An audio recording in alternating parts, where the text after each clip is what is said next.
all to play for still? I think so. Do you want to bet against us?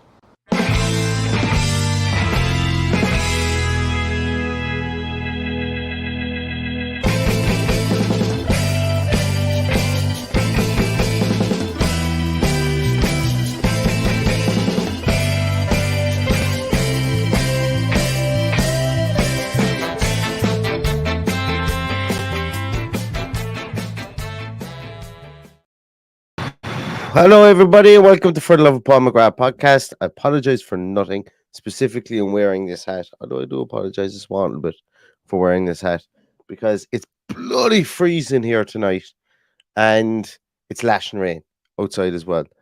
And I'm back to nursing some sort of a cold again, so I'm feeling sorry for myself. But the good news is that the good news that has perked me up over the last 24 hours is that Aston Villa have partnered with Vitória de Guimarães, or Vitoria SC, as they are also known as in the Portuguese Premier Liga. Something I suppose, realistically speaking, it's been on the cards for maybe about a year or two. There have always been these murmuring and rumors around that um, that Suarez and Edens wanted to delve into the European market to invest in another team.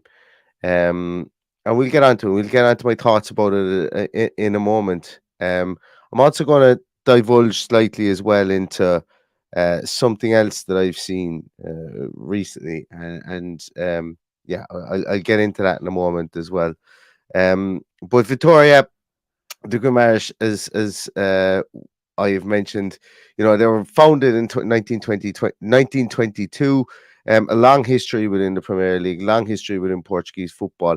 They're a plug and play team, as in what I mean by that. For somebody who's going to invest into the team, they are like they have a stadium, 30,000 seater stadium. Now it does need work, it seems, and they also have quite a decent infrastructure. But we'll take a look at the club statement in a moment. We're just most of this tonight is going to be bringing up articles. First of all, have a little look at what the articles mean, and then I will give you my thoughts, I suppose, on this deal itself.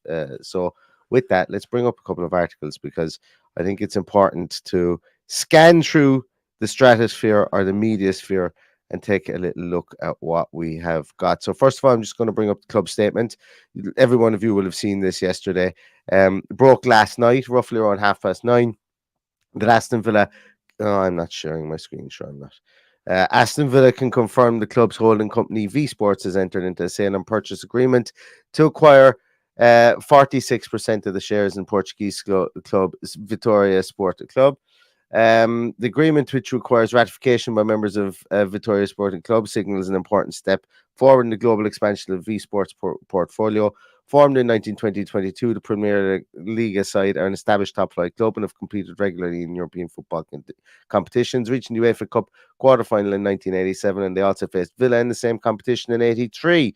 V Sports aims to create a synergy amongst clubs in its group that will encourage the sharing of worldwide scouting networks, academy coaching methodologies, best practice in youth academy development across strategies across Europe and Africa. Chairman Nassif Suarez, the director of V Sports, said V Sports is delighted to be partnering with Vitoria Sporting Club. Discussions which have been ongoing for almost 2 years have progressed thanks to the positive steps taken by the new management team led by Antonio Miguel Cardosa, whose energy and vision has been a crucial component in reaching this agreement. Antonio Miguel Cardosa, president of Vitoria Sporting Club, said that since first meeting, we found out that Mr. Nassif Suarez is a man of serious commitments and available to the right partner, which VSC needs in this important moment for our history. Aston Villa Football Club is ultimately wholly owned by V Sports, a joint venture set up, blah, blah, blah, blah. We know exactly what that means for Aston Villa Football Club. So, as you mentioned, 46% of the shares of the club have been bought by the owners of Aston Villa Football Club, which is, I think, is positive. And we will look at it in a moment as to why I think that. But I think, look, spoiler alert, that an awful lot of there is no smoke and mirrors here with this, and I've said 99% of the commentary that I've seen on this online has been positive. But for some reason, I've seen uh, and once again, I'm going to come on here. I'm going to speak about the fact that I don't understand why people would be negative about this. It's not me telling anybody how to fan. It's not me trying to convince anybody. Anybody can be a fan of the football club whatever way they want. They can set up their own podcast and they can talk about it however they wish to do so. But I know you guys come here to listen to what our opinions are. My opinion would be that based on this, when you see the ownership of the club wants to share worldwide scouting networks, academy coaching methodologies, best practices, and youth academy development strategies across Europe and Africa, I think that's really a giveaway as to what this is for. And a lot of people, sorry, not a lot of people, a very small amount of people seem to have been negative about this. And I just don't understand it. And maybe help educate me as if there's something missing. So if there is anybody here who is negative about this acquisition for the money that was involved, and we will get onto this, we bought 46% of the shares in this club for one Steve Sidwell. Think of it that way: 5.5 million, Steve Sidwell. Vitoria Sport Club, Steve Sidwell. I could very easily be missing something on this, but we'll get on to that in a moment. With regards to very much my thoughts on it, but I want to share up some more articles here just so that we can read up a small bit more about this. So the Athletic had a really good article on it as well, whereby they mentioned here as well. I'm going to scan down through this here. Here it mentions that the deal is worth an initial 5.5 million euros, which is actually only 4.9 million. So it cost less than a Steve Sidwell to purchase 46% of the club. But obviously there is context with regards to this. There's context. What was the quid pro quo? Why did they get 46% of this? And essentially, I don't know if it's mentioned in this article or if it's mentioned in the next article that we will look at. And this is one from Greg Evans, Global Greg, as we know him. But the basis of Aston Villa being able to purchase the club or purchase 40, Jesus, I if I say purchase the club, I mean 46%, okay, of the club, because obviously they haven't. Vitoria Sport Club is owned by its members as well in an awful lot of ways. So when I mention that, I do mean the 46%. But also they have extended a line of credit of 20 million towards the club as well, which once again, 20 million equates to, think of Bjorn Engels and Freddie Gilbert and Samata. You know, three players like that haven't worked out for us. And the reason that I'm being a bit flippant and I'm being a bit glib, I suppose, in mentioning these players that have never really worked out for us, is because, you know, it shows to me an intent for the club to become, number one, self-sufficient. When I mean self-sufficient, I mean the group itself, the V Sports group, to become self-sufficient. But also, it shows an aspiration to be able to kind of control your scouting networks to a higher degree, to control your you know, the level of loss or the invariable that you might have when you're looking at a player.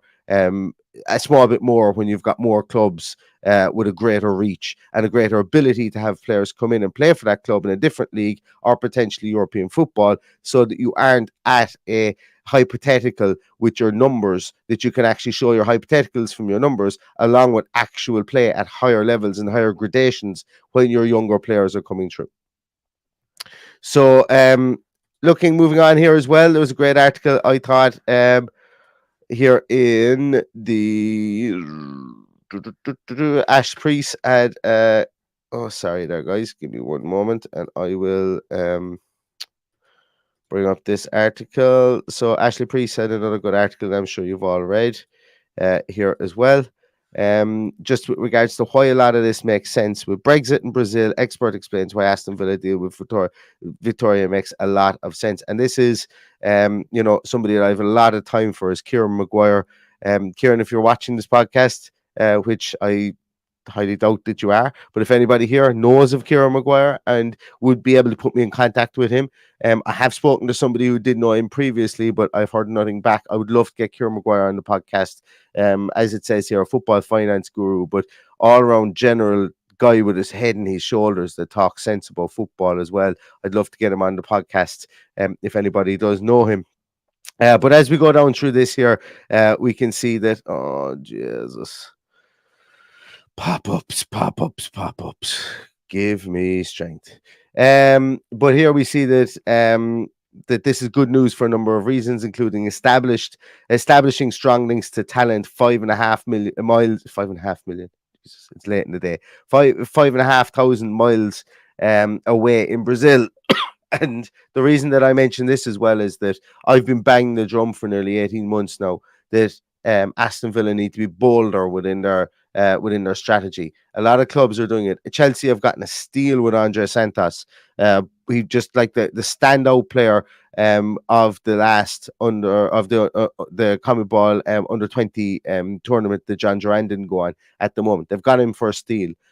He's basically just running it with his eyes closed at the moment. Himself and Vitoria as well down there. But Chelsea have signed Andre Santos. Aston Villa need to be a bit bolder in that aspect if they are going to be able to compete. Now, it's still going to be a weighted market with regards to trying to get those good younger players. But as I was saying previously, if Aston Villa were going to go out and get players like that, you see these players, or maybe even players that need time to develop or time to grow within within football in general, I suppose, they do to end up in the Portuguese league an awful lot, and then they maybe move from a lesser team in the Portuguese league to Porto or to Benfica, or maybe this is the shot in the arm that Vitoria need to be able to create that scouting network, to be able to entice people to their club, that instead of them going to Sporting or Porto or Braga or to Benfica as well.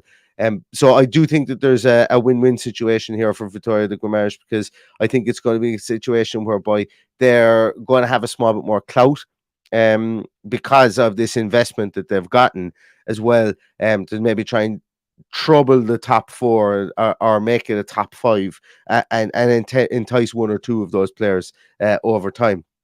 As Kieran Maguire says here as well, first of all, it makes a lot of sense. What Brexit has done is stop Premier League clubs from buying 16, 17-year-olds from Europe. We mentioned that also. Irish players, there's a lot of good young Irish players, and I mean a lot of good young Irish players out there at the moment. You even look at guys who've gone down to Inter Milan, like Kevin Zeffy, couldn't go to the UK because of the new Brexit laws, because people between the ages of 16 and 18 cannot move to the UK from Ireland. You can move when you're 18, absolutely. The common travel doesn't work. It's to do with FIFA laws and the new implication of Brexit. So little instances like that, it's stopping Premier League clubs from buying 16, 17-year-olds from Europe. So having a satellite club means Villa can bring the then 18-year-old to the UK. So you can buy them at 16, 17 when they're showing their prowess, move them to Vitoria club, and then when they turn 18, then have an outlet then to be able to be first refusal of these guys to move them onto your club afterwards. It's a very, very smart thing to do.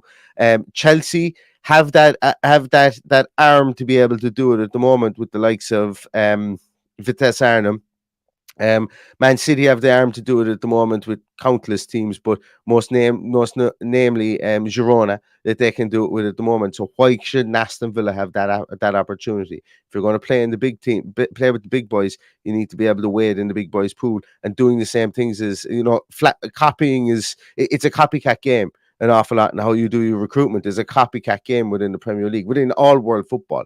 It's essentially everybody knows X player is a really good player. It's who can get in there the quickest, who can get him in there and build him and show him a project. When we talk about showing players projects, this should be very much on the top of everybody's lips when we're talking about projects.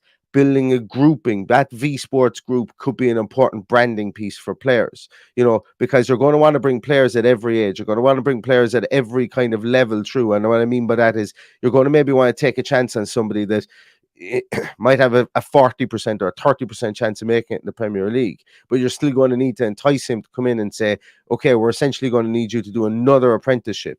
here with us, and you're going to do that in Portugal. And if you cut the mustard in Portugal, we can move you into the Premier League where you can make the big shots. But you may be 21, 22, 23 before that happens. And if it doesn't happen, we will be ruthless and cut you loose. So the project aspect of something along those lines, and obviously you're not going to sell it in that way to somebody, but the project aspect of that of being able to sell a club in that way, to me, is really important if you're going to diversify, if you're going to evolve as a club, and if you're going to do something different.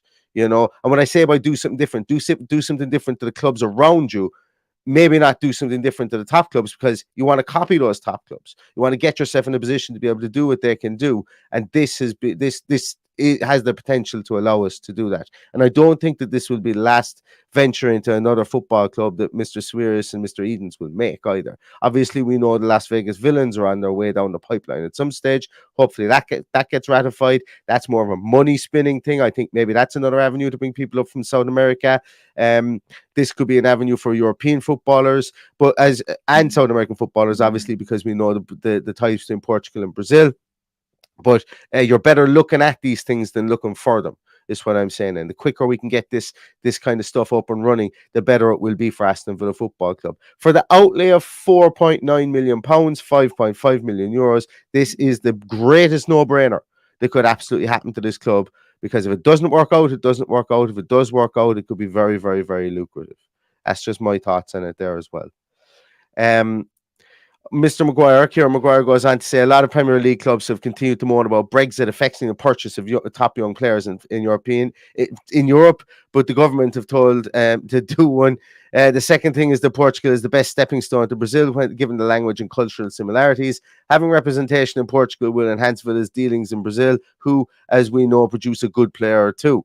And the third thing is, if you look at what Man City have done with their City group, they're the best at this kind of thing, as it allows clubs to do okay, I'll go back and I'll read that in English. They're the best at this kind of thing, as what it allows clubs to do is align and have the same training methods, sports science and stuff, like players all having the same diet. Players can then acclimatize to what will be required should said player make the jump across the Villa's first team. What Villa can do is control the style and the training requirements. It's all about building that consistency when new signings are brought in. Exactly what I was trying to say previously. What you want to do is you want to be able to mitigate, you want to be able to circumnavigate, and you want to be able to take those variables of X player has a multitude of talent, but X player has never played in the rigors of the Premier League. X player has never been in such a big and such in the type of professional setup that you want to have at your club. So if you can replicate that at another club, and let's not beat around the bush here, the Portuguese league will be at a lesser level, albeit that sometimes they may be playing in Europe. But if you're able to replicate what you want to do with your club there, get that player in there, see can he hack it, see is he able for the greater intensity, see is he able, does the diet suit him, are all of these idiosyncrasies that would happen at any club. Does that suit this player, or will that player react poorly or react positively to it? Can we see the growth? Can we measure the growth of this player within that, and then maybe extrapolate it out over when I come to the Premier League at a higher gradation of opponent? Will he be able to stick it? So you're taking a variable out of it there. If we think about this, guys, if we think about players like Wesley that we've signed in the past, wouldn't it have been absolutely fantastic if 21-year-old Wesley could have signed for Aston Villa, albeit maybe not for 20 million, and gone and done 18 months for Vitoria, knocked in 30 goals over 18 months or whatever? I don't know. Some of you will laugh at that, but look, the guy was scoring goals prior to his injury. If that could have happened, if he could have had that year within that training setup, never got injured and come back to us, who knows what could have happened. There's lots of other players that we could have done that with as well, down through the years that we've bought, maybe a small bit too young, a small bit too raw, tried to get him into the team. We've had a lot of players come up through our academy that maybe that small bit too raw, tried to get him into the first team. They weren't getting Premier League minutes, but maybe if they were getting minutes in Portugal, that would have made a big difference. So there's an awful lot in that, I think, as well. Also, Kieran Maguire goes on to say that Kieran Maguire was a Brighton fan. You look at my club, Brighton, with the likes of Mitomo. He was signed from Japan and then spent 9 months at Union St. Galway's in Belgium. There was no pressure for him out there as opposed to coming straight into the Premier League from Japan, where the jump perhaps would have been too big. It's difficult to come straight into the Premier League. Now look at him. By the way, I think he might play at the weekend. That kind of stuff is what we're talking about. Like, they've done some really good work in Brighton as well, and once again, teams should be copying Brighton.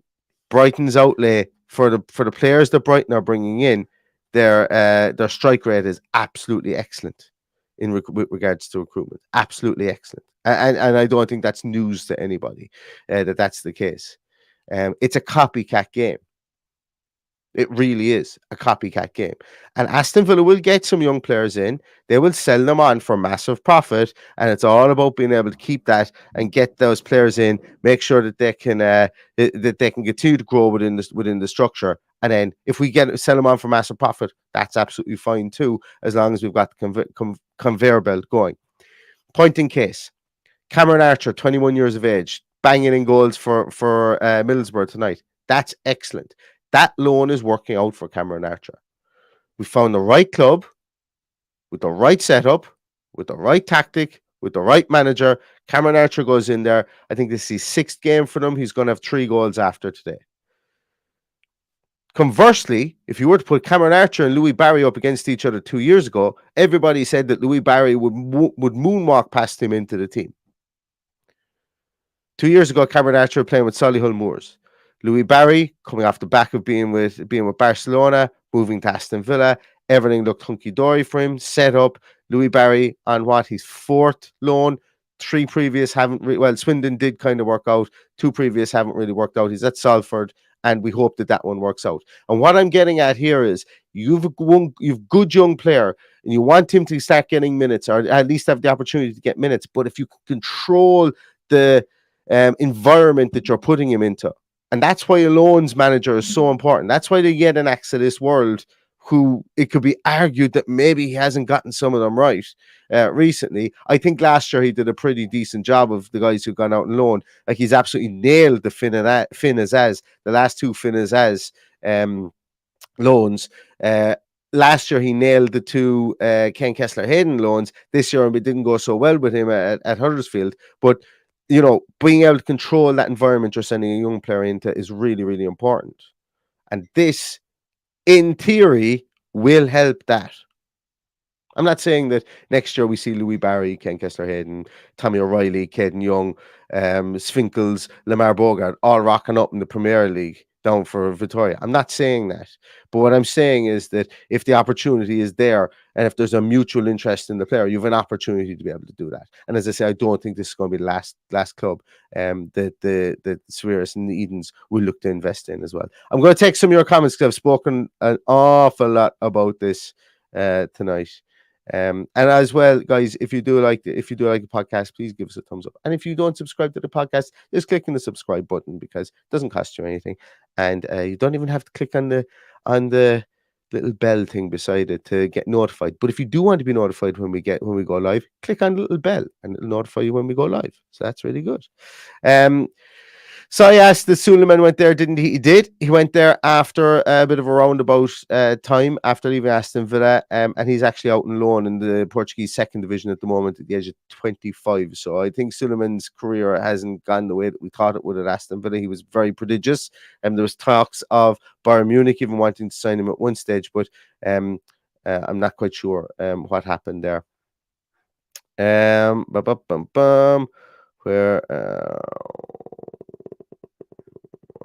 Ad says is 46% because any higher, and should we both qualify for Europe but cause problems, if you get what I mean. I don't think so. I think the 46% was my own view on this is, and this is nothing that I've read, but it's just something that my reasoning for it is that the club there's lots of small ownership amounts within the club, so it's not like you've got one person that needs to be bought out. You have to buy out lots of little people. Think about when Randy Lerner took over Aston Villa, because Aston Villa was floated previously. Doug Ellis owned X amount, and there was lots of other smaller stakeholders that Randy Lerner needed to buy out first before he could make a full ownership grab of the club to Doug Ellis. This won't happen in this instance, or won't happen in the short term here, because Vitoria Sport is owned by small minority owners. As far as I'm aware, I could be wrong on this. That the small minority owners. I think it's 46% because that's all that they could buy up at that given time. And I don't think that there was a discussion to go over the 50%, because I think if you go over 50% or go 51% of the club, then you can initiate a mandatory buyout of clubs. I know you can do that in the UK. I don't know whether it's the case in Portugal. Once again, I leave myself very, very open to ridicule when I start talking about financial matters, specifically stuff like this. I really work on memory about what happened at Aston Villa and what I've read about other clubs in the past. But I'm not sure. The 46%, and both clubs qualify for Europe. I don't know what the situation is there. It didn't even cross my mind. But I'm sure. I'm hoping that we have to deal with that sooner rather than later, if that makes sense. Excuse me. A lot of people saying that you think it's a positive move. I think so too. Mike Warmbold says, don't believe UEFA would allow V Sports to own a majority stake because you can't own two clubs that may compete in the same. Well, you can't own two clubs that may compete in the same competition if you're one person. It's going to be tested very, very soon when the Qataris bid for Manchester United. It's going to be tested really soon. So we will find out if UEFA are all bluster or not with regards to that. Also, yeah, I don't know what I don't know what it is with regards to groups buying clubs, because if you think about it, Girona playing La Liga, they're regularly playing La Liga. Yes, they get relegated and they flip flop up and down, but Manchester City essentially own them outright. Watford, the owners of Watford own Udinese outright as well. So you can't have dual ownership. So it's not like this is the first time it's been done, and they own those clubs outright. If I'm not mistaken, they're not just majority shareholders in it, or even might be just majority shareholders, but they have a controlling stake in those clubs as well. I've not done any looking up into this, so I'm just really talking on the fly in it here. John Townley says UEFA concerned of potential integrity issues, growing risk of seeing two clubs with the same owner or investor facing each other on the pitch. Well, if UEFA have these concerns, then they have to have concerns over the Pozzo family. They have to have concerns over Man City, and we will see if they really do have concerns when Qataris bid for Manchester United as well. So it's all to be seen. I think there. It's easy to say it, but like, why would they be concerned about Aston Villa and Vitória de Guimarães being in the same competition at the moment, considering Aston Villa haven't qualified for Europe in Czech's watch 16 years? Am I right in that? 15 years we haven't qualified for Europe. Anywho, that's just my thoughts on it as well.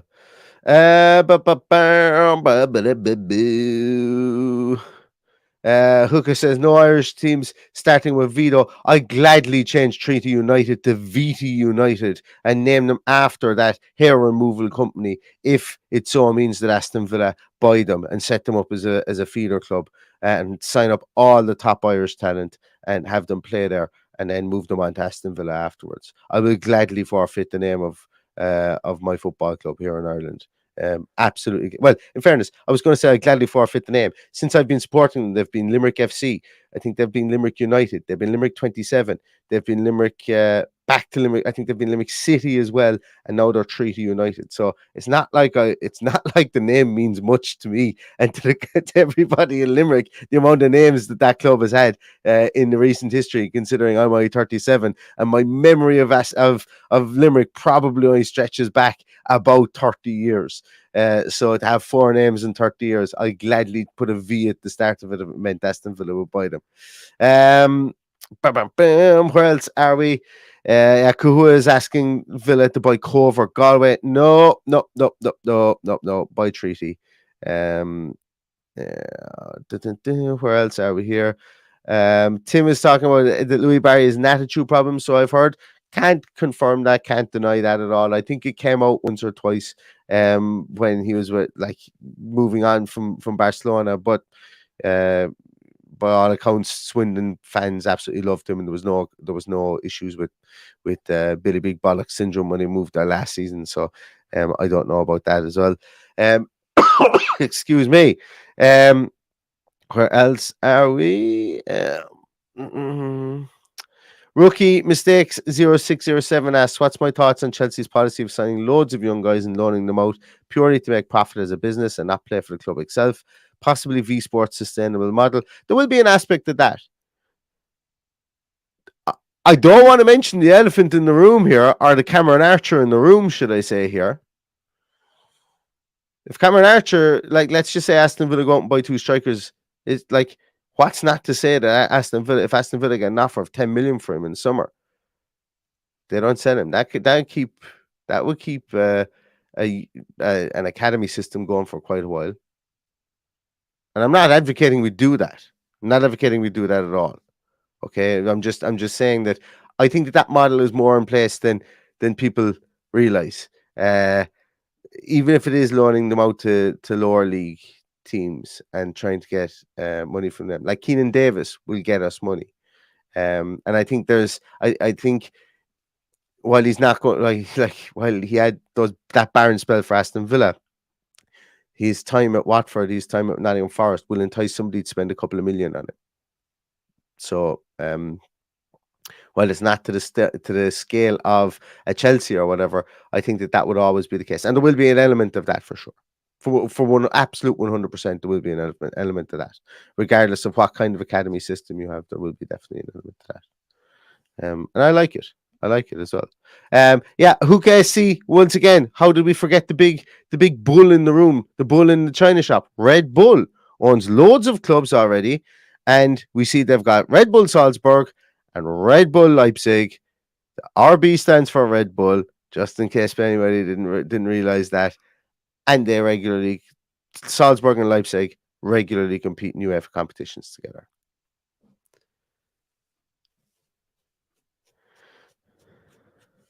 I don't know why. I don't know. I don't know how. I don't know why. I don't know the reason behind it. But if UEFA are concerned about all this, about dual ownership, as I say, I think it more so comes down to one man owning two clubs.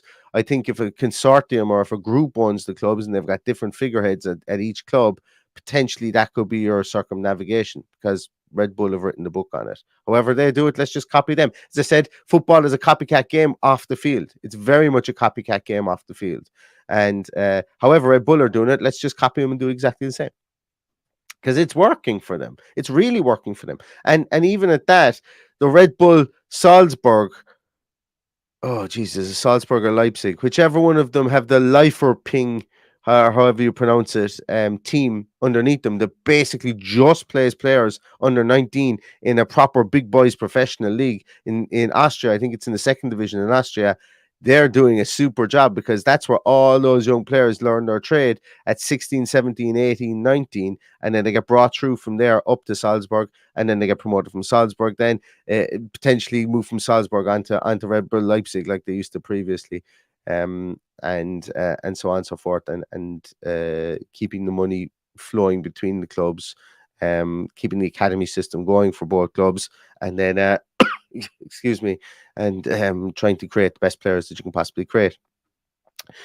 Where else are we?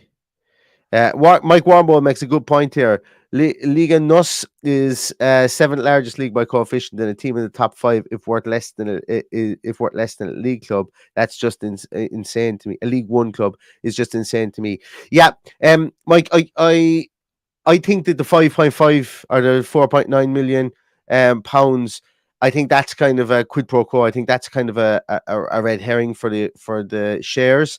I think obviously the line of credit would come in there as well. So I think what it was the case was, okay, we'll give you the 5 million or whatever it is up front, we for 46%, we will have this guaranteed line of credit of 20 million, plus we will invest in X, Y, and Z in facilities. So I think it just kind of stops the club from going into debt at any stage over the course of the season, much like what the owners are doing with Aston Villa. They're pumping money into Aston Villa like it's going out of fashion throughout the course of the season to keep them afloat, which is fine, and it's, you know, it's all above board. I hope in the interim. I think this just offers them a small bit of breathing room. Also, potentially offers them that line of credit. So maybe when you go into the summer, it staves off. They've got quite a lot of good young players as well. Quite a lot of I was going to say Limerick under 21s, Portuguese under 20s and under 21 internationals at the club. I think they've got 4 or 5 of them. If it keeps the Wolves from the door of signing those players, so those players can maybe stay an extra year or 2 years, so that they don't feel the need to sell them off on the cheap for 2 million, 3 million here and there. If they have this line of credit, well, that allows them to progress those players and maybe sell them for more as it goes on. So I think the quid pro quo was there, that the 5 million up front plus investment in the off-field facilities if it was needed, and then the key to it all was a guaranteed 20 million line of credit. I think would work for the club to be able to maybe keep what they have, invest in players off the field, maybe buy in 1 or 2 players, but not have to sell players to afford to just keep the club flying. I think that's just once again my very rudimentary understanding of what's the story is with it. Where else are we?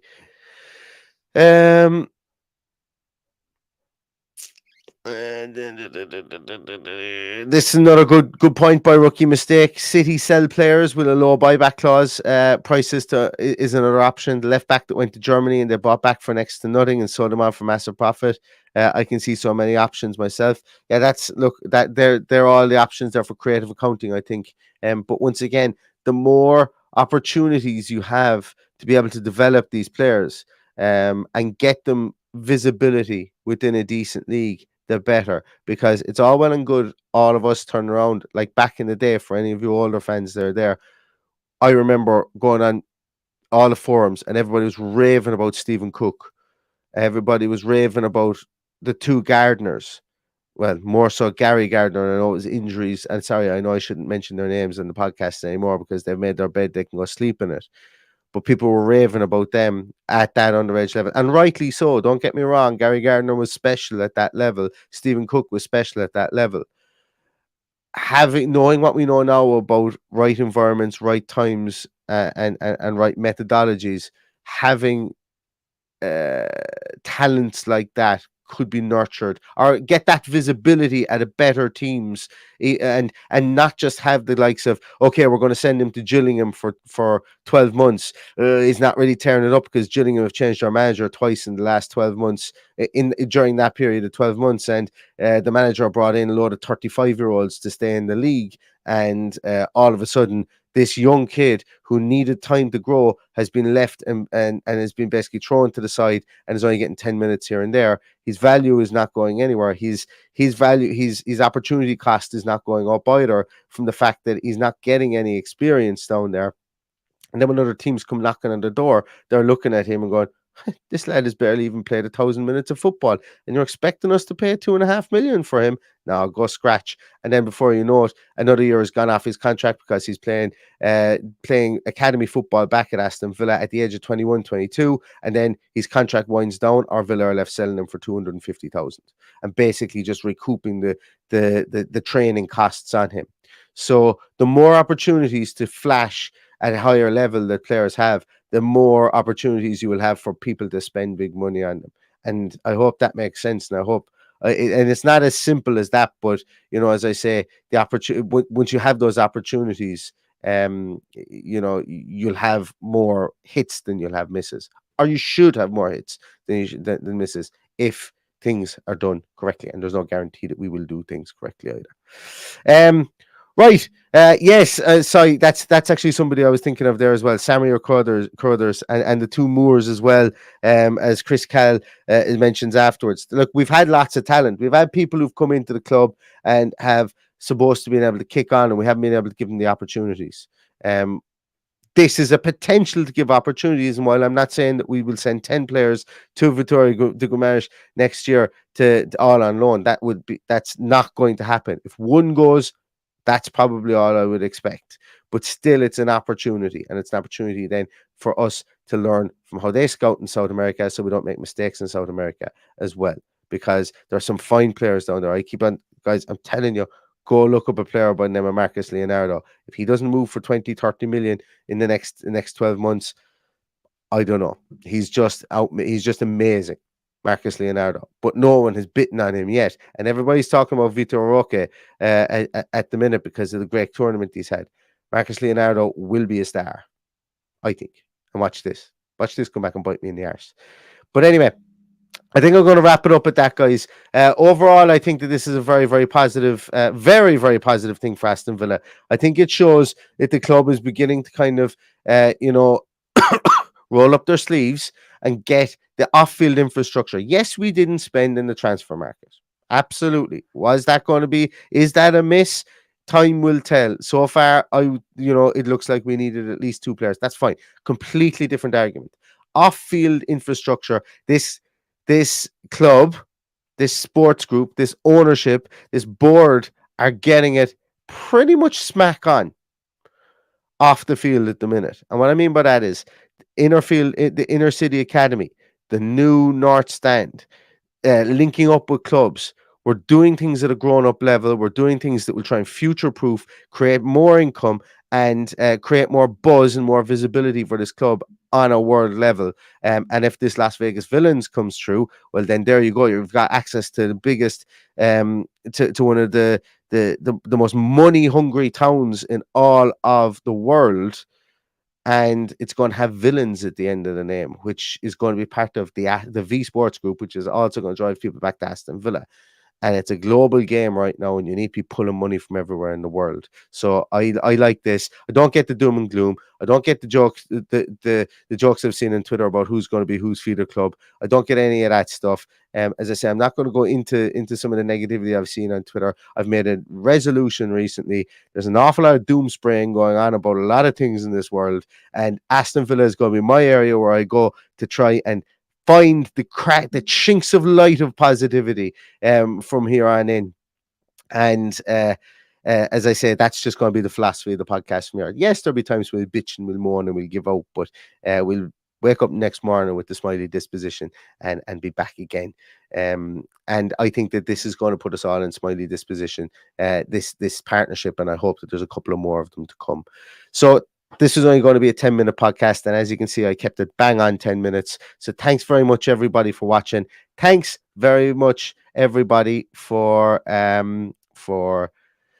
listening. Thumbs up are always appreciated. Subscriptions are always appreciated. We're nearly at the 5K mark. I haven't been pushing that an awful lot lately. If you do know of somebody who likes the podcast, get them to subscribe on YouTube. Also, the audio podcast. If you know of somebody who only listens to audio podcasts, tell them check us out there as well. We've actually got some nice some partnerships coming up in the audio podcast soon as well, which will be interesting if anybody is interested in that kind of stuff, and listen to the audio podcast for more on that. But I'm going to leave you all, go back to bed. Thank you so much, everybody. It's 10:30. We'll see you tomorrow with a preview show. Paddy will be back.